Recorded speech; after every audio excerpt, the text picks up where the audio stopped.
السلام علیکم و رحمت الله. استاد عزیز، علیکم السلام و رحمت الله. سوال من درباره نماز تهجد است.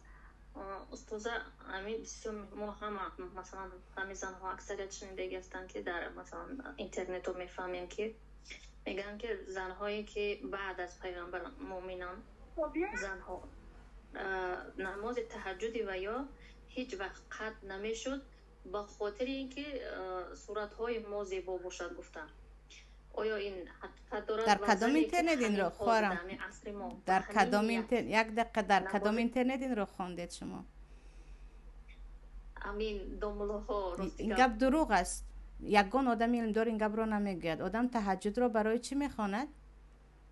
برای الله، برای نزدیک شدن به الله میخواند، نه اینکه برای صورتش میخواند. و زنهای تهمت به زنهای صحابه هست، تهمت به شاگردان پیامبر و همنشینان پیامبر است. این گپ دروغ است. شاید شما فقط شون، من شخصا یگان بار این گپ رو شنیدگی نیستم. اما اینکه تهجد سبب نورانی گشتن انسان تهجد خوان می شود، دربارش آثار است. هم آثار عبدالله ابن عباس است، هم تابعین بزرگ حسن بصری هست که در روی انسان‌های نماز تهجد خوان من نور می‌بینم میگوید. اما اینکه زنها برای همون نور نماز می‌خوانند، این گپ دروغ است. از که شنیده باشید هم این چیز نیست.